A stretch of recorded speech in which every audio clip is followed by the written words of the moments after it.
vamos a hablar de economía, así es que vamos a presentar a nuestro especialista, a José Vargas, que ya lo tenemos aquí en el estudio, y obviamente vamos a hablar de números, del INDEC y de al menos los datos que se dieron a conocer en las últimas horas.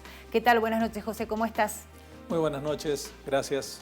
Bueno, vamos a hablar de la caída de ventas que se ha dado en los supermercados. Uno de los datos importantes, teniendo en cuenta que algunos economistas dicen que el gobierno habla de una economía estable, pero amparándose en el dólar, nada más, pero no tiene muy en cuenta, al menos más allá de los datos oficiales del INDEC, lo que sucede con la caída de las ventas, por ejemplo. Es que lo que hay que ver es la economía real, básicamente, y en este sentido, cuando uno separa lo que es la economía más monetaria de lo que es la economía real, uno empieza a ver que todavía hay algunos sectores y algunas variables que muestran signos negativos, lamentablemente. En la jornada de hoy se dieron a conocer dos datos bastante fundamentales: las compras en los grandes centros de compras y fundamentalmente las compras en los grandes hipermercados. En los dos casos, si uno analiza el valor real, es decir, a precios contantes, uno ve que sigue teniendo una caída sumamente importante, una caída promedio del 20% de manera interanual. Si uno lo analiza desde el punto de vista a precios corrientes, uno ve que mes a mes vienen subiendo las ventas, pero está claro que uno tiene que tener en cuenta siempre los niveles de inflación. Y cuando uno tiene en cuenta los niveles de inflación, las ventas todavía lamentablemente no logran repuntar en este sentido. Por lo tanto, cuando uno analiza lo que es la economía monetaria y la economía real, todavía la economía real no reacciona, no muestra signos positivos, más allá de que desde lo monetario el Banco Central está tomando todos los recaudos para que no haya ningún movimiento especulativo o inestable ante las primarias.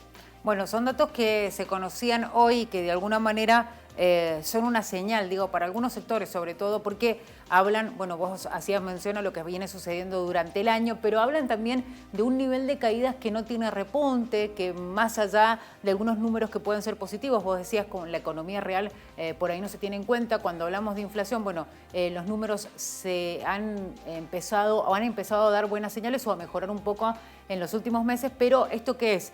La economía doméstica, el ir al súper casi todos los días o al menos en la semana, es la real que viven los argentinos, ¿no? Y que de alguna manera puede influenciar al momento de votar, por ejemplo. Por ejemplo, es decir, estamos hablando de una economía del día a día, la economía real, la economía que se palpa en la mayoría de los hogares. Cuando el gobierno muestra algunos signos positivos, estamos hablando de algunos sectores específicos y puntuales que tienen que ver con los sectores que han recibido algún tipo de ayuda estatal. Estamos hablando de las ventas de los 0 kilómetros por el programa que se implementó el mes pasado. Estamos hablando en algunos casos de las ventas minoristas, que tuvo incidencia en la hora 12 y tuvo incidencia también en la hora 18, y adicionalmente a estos precios esenciales, que también ayudó un poco en este sentido. Por ahí los jubilados que aprovecharon también los subsidios que se otorgaron a los créditos, y por eso uno dice que algunos sectores en particular tienen algunos beneficios específicos que muestran un incipiente repunte, pero lamentablemente todavía el resto de los sectores no ve ese repunte tal cual lo puede visualizar en otros sectores puntuales que sí tienen algún tipo de ayuda estatal.